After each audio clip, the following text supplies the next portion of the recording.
Grow My Cleaning Company teaches owners of cleaning companies just like you how to grow your company, make more money, and finally take charge of your financial future and your life.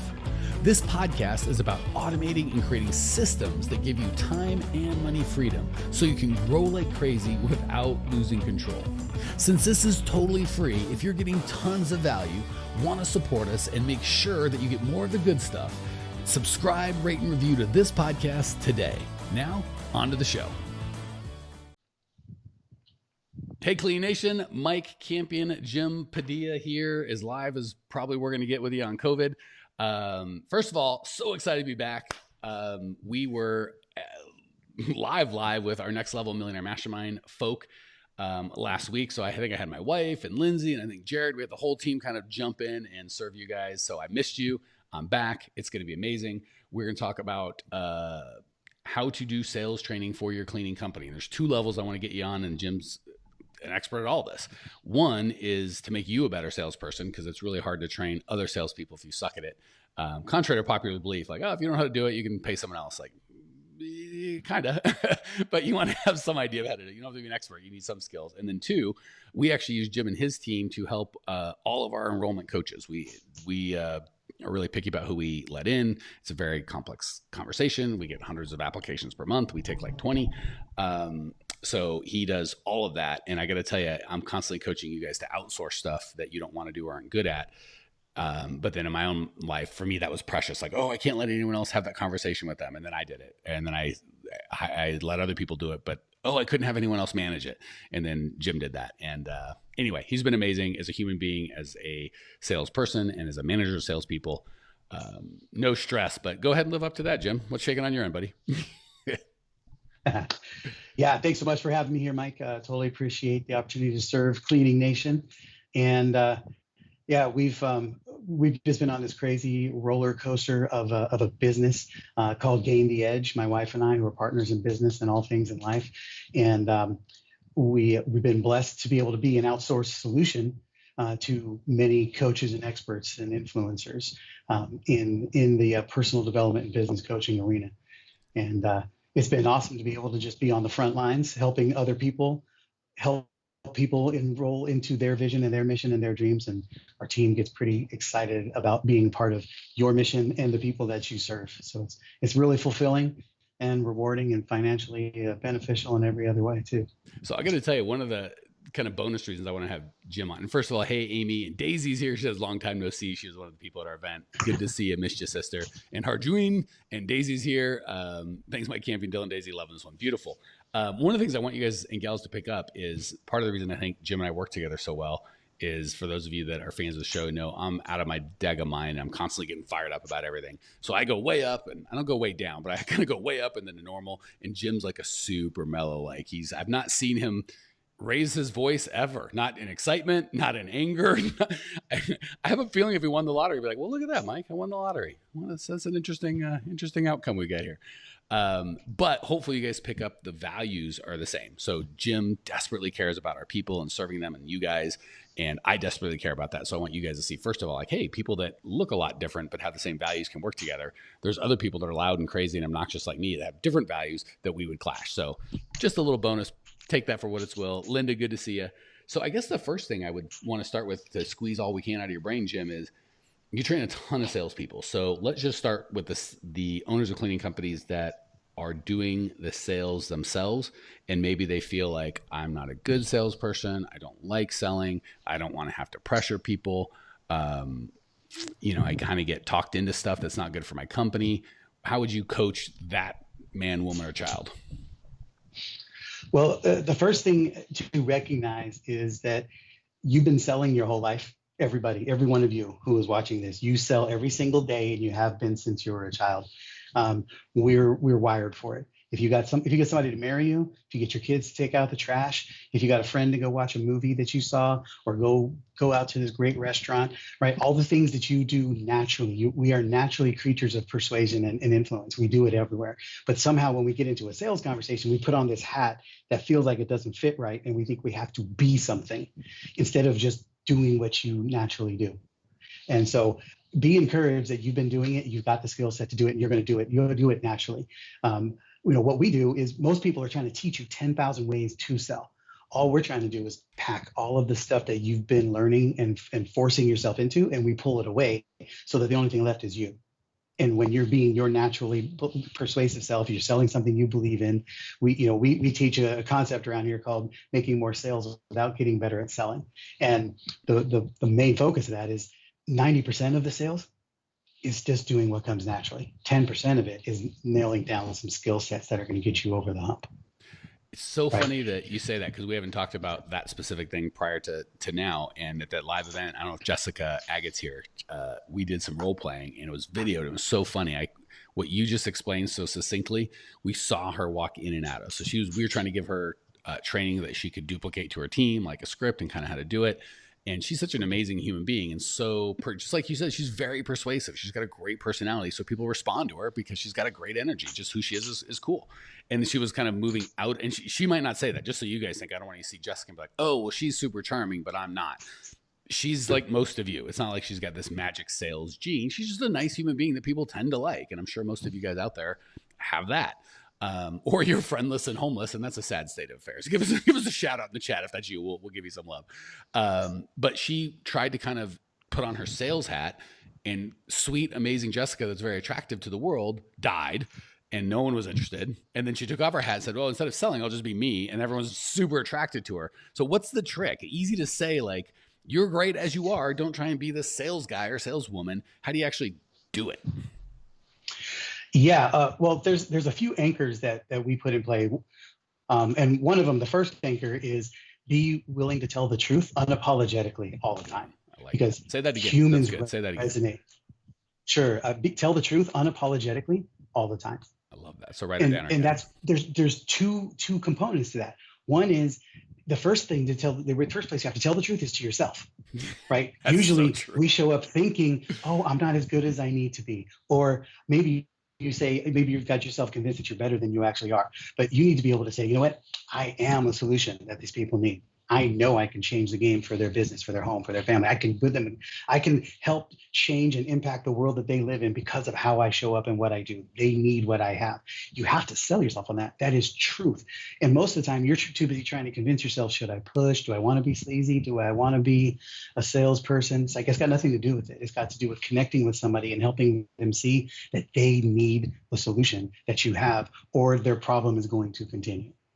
And if not, then don't sell them. So if, right. We get people all the time that call in and we don't think we're the best fit, and we go, love you, appreciate calling in. Here's some resources we're going to push you to, but I don't think we're the best fit to. So yeah, if we know that we can help them, if we can save them time, get them time with their family, make them their employees be happier because everyone's not complaining about everything being a mess. So if we know we can enhance their lives, I love that. You just got to be radically truthful about that all the time, even when it's uncomfortable. The flip side is we give ourselves permission to go, if we're not a fit, we're not trying to sell everybody everything, right? Like, I hate that. Oh, right. That guy could sell ice to an Eskimo. It's like, then he's a terrible human being. Why would you sell something to someone they don't want or need? So true. So what I heard first thing is you got to sell yourself on. And by the way, if you're not sold, time to get out of the business. If you're like, yeah, we don't really do that great of a job cleaning, and we don't really add value to people's lives, we're kind of a scam. That's the end of this. Like, I have no coaching for you other than go get a job, stop screwing people and get out. But if you're like, no, we really do. We do an amazing job. We're the best, which I know is the vast majority of you. You got to be okay telling the truth. Like, somehow it's like, oh, if it's about me, I can't be honest that I can really change their lives. Like, that's so self-centered. No, am I totally off track? Yeah, well, it's just truth. I guess is the best way to say it. Because if you believe, it's going to show up differently in all of us. Completely. Like Mike said, sometimes Mike's going to show up bouncing off the walls. At times, like when I'm on stage and doing stuff, the Bronx Puerto Rican in me starts showing up. My hands are going, stuff's flying everywhere. But most of the time, I had a different past, and I grew up in a very violent environment.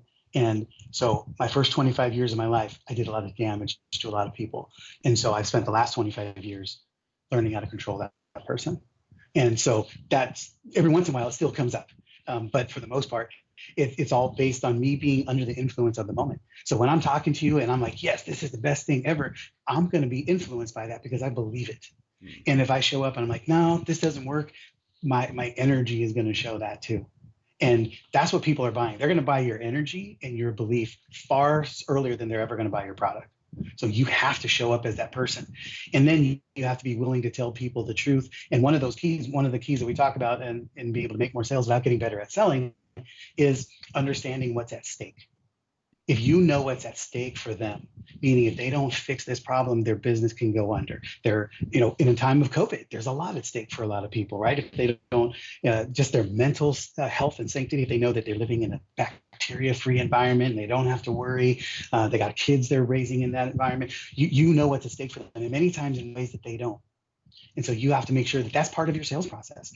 It's letting them know, look, if you don't make this decision, here's the two paths that you're going to follow. If you change what you're doing, here's how it's going to look. If you don't change what you're doing, here's how it's going to look. And that's because you're the expert of their problem.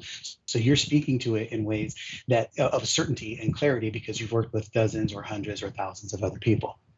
Right. So you got to be unwavering in that. So let me check in the chat because you're getting lots of love. Harjune's like, lots of compliments for the guest presentation. Loving it. Cecilia says, boy, do I need this today. Amy says, good for you. I think that's for you, Jim. I don't know who the you of the good for you is, but I think it's for you, buddy. That said, let me give a voice to some of the naysayers out there, just because I can hear them in my mind going, well, you don't understand, Jim. I'm not that confident, right? I know I do a good job, but there's other people that are cheaper. That's a big head trash we got. I'm more expensive. Other people will do it for $5 an hour. How do you help that person tell the truth to themselves first? Well, it's, again, I use the term being under the influence of your own effectiveness. I'm a fan. I watch my own videos. I watch my own content. If you don't have content because you haven't been putting it out, maybe you're not in the lane that me and Mike are in, where we're out trying to, teach the world on things. I highly recommend you start. You've got a voice in this. What I would say right now, sit down as soon as you get done with this and list out 10 things you believe about the cleaning industry, 10 things you believe about the decisions people should be making about their health and their sanitation and their bacteria and just how do they live a better life as a result of your thought process. And just bullet point some questions and then answer them on a video on Facebook. So couple things that I don't want to skip over that like it was no big deal, because that was a big deal. So notice what Jim didn't say. List 10 things that'll make you feel smart that no one else knows. Because I think that's what sometimes we think we have to do when we're creating content, and that'll eat your lunch emotionally, mentally. Maybe we don't know that much, but list out 10 things you believe. I know you people. I know every single one of you has things that you believe in that are important to you and that could be shared and need to be shared. So I love that. And yeah, it's so funny that, again, Jim and I feel like I'm setting him up and he's like giving the patent answer I'd want him to give. We've talked zero about this, but I'm constantly coaching our clients, and certainly you Cleaning Nation is at large, create content. And again, that distinction I just got was we can share what we know, which is good, but people are far more drawn to what we believe. So let me keep fighting you, right? Because there are people that are coming, but they're still like, I don't know. I don't think it'll work, right? Why would anyone want to know what I believe, Jim? I'm just a cleaner. Why do they give two craps what I think or believe? The cool part about it is when you start sharing that, it starts creating its own polarization.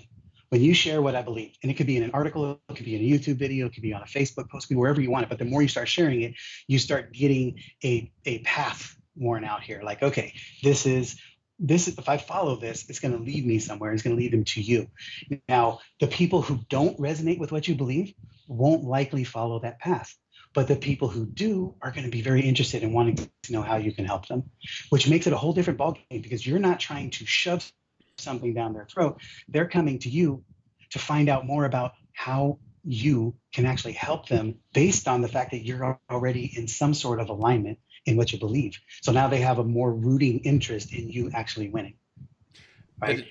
That is so true, because I'm constantly telling guys and gals, and I think I'm going to steal that, Jim, by the way, how to get better at selling, how to get more sales, or how to get more sales without getting better at selling. The number one thing that we teach you guys to do, which is dovetails perfectly what Jim just said, is we don't try and create pain, or we don't pressure anyone into anything, right? If I go to Jim and I'm like, hey man, what's going on? Or he calls me about growing his cleaning company. I'm like, why do you want to grow it? He's like, I don't know. I just want to call and say, hi, I'd like to grow it, but it's really not that big of an issue for me. I might ask a couple questions, but if he stays at, I don't know, I'd like to do a lot of things. I'm not going to sell them a thing. I'm going to be like, great, that was 4 minutes. Go listen to the podcast. Let me know when you're really committed. And I might have 5 conversations with people like, meh, meh, meh, meh. And I just got no time for them. But when I get a Jim that's like, oh my gosh, Mike, you don't understand. He's got an amazing wife, by the way, Cindy. Cindy just feels insecure about our business, and I spent all this money in it, and I'm working too much, and I don't get time with the kids. I'll do anything that's legal, ethical, more. I got to get this fixed. Then I'm all in with that guy. But to try and, you've got to be okay with, and the reason he's going to come to me is because he already knows things that I know, right? And we already kind of have these shared beliefs. So it's so funny that people start with, I didn't know there's someone that just co-owners of cleaning companies, but holy crap, I didn't know someone that was like me and felt like me. Like when we were at the live event, we started at 8:00 in the morning with breakfast. We went all day till 3 or 4. I'd take a break and go pass out for 31 minutes. And then we'd have dinner together at 5 or 6 and stay out till 8 or 9 o'clock. So it was an 18-hour day or whatever. We do it next day. We had a blast because we had those shared connections, which all came from content, right? So love that. And just in the chat, Ann said, content. My biggest, or not Ann, Amy said, my biggest downfall. So Amy, you're specific, everyone, but specifically for Amy is write down 10 things that you believe and just do 10, 2 to 12 minute, 20 minute, however long you want on each of those. Like, I believe this, I believe that. Jessica says, Jim, love your message. So good to hear your perspective. So tell us more. Let's keep walking down that path. We still got a couple minutes. Yeah, definitely. Here's the key when it comes to creating content. Creating content is hard. And I know Gary Vee always says this, Gary Vaynerchuk, says don't create, curate, right? Curating content is just watching something that happened and having an opinion about it. That's so good. Well, there you go. You just created content by sharing somebody else's perspective and then you unpacking why you like it or don't like it, right? Boom, content, right? And you can do that all day long. Every one of you should be right now creating a top 10 list of do's or don'ts in the COVID era. That's perfect. And then you share it, go to the Chamber of Commerce. Every one of them are business owners. Some of them have brick and mortar businesses, et cetera, and talk about it. Say, hey, I've got a giveaway I'd like to hand to people on the do's and don'ts of cleaning your office in a COVID era. The perfect example. Or something like that, right? So go ahead. No, I was say the key to all of this is when you start getting it out there, it starts positioning you as an expert with an opinion. And the biggest part about this is you have to make sure you have to be totally willing to let the opinions go if they don't agree. Just like me, I'm beating this drum all over town. How do you make more sales without getting better at selling? I've got sales gurus, people, names that you guys would know, that are reaching out to me and say, Jim, you're full of crap. You can't get better at sales without getting better at selling. Like, dude, I got hundreds of millions of dollars of sales that say otherwise. So, it's a different perspective and it draws a line in the sand and people get to choose which side of the line they're on.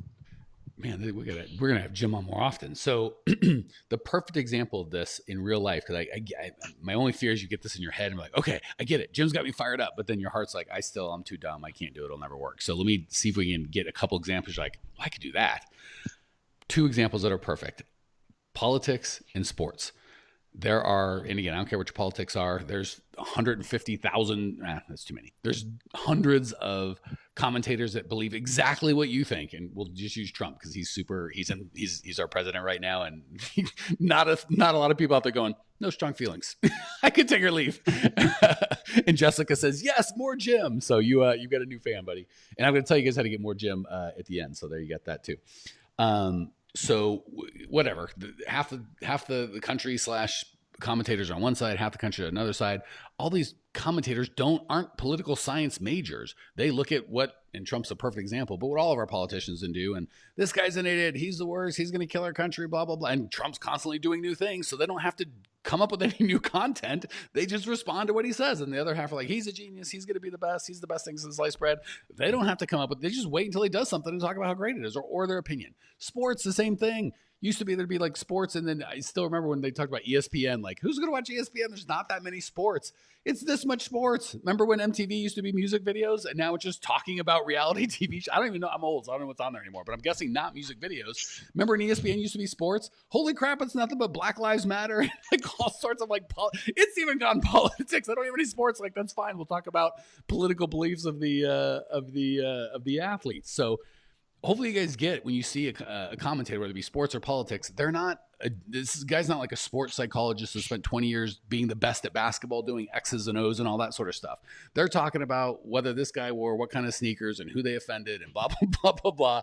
So what Jim said is perfect. All you got to do is find out where your clients are interested in and then just talk about that crap. Perfect example. I'm okay, better probably the next guy at sales, but Jim's really good at it. He's really good at training it. So I'm like, let's just get that guy in, and he says stuff and I comment. It's super easy.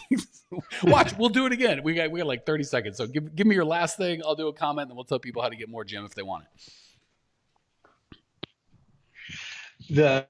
This one will be like a prelude to the next conversation. Ooh, I like it. Because it's a great teaser. Here's the deal.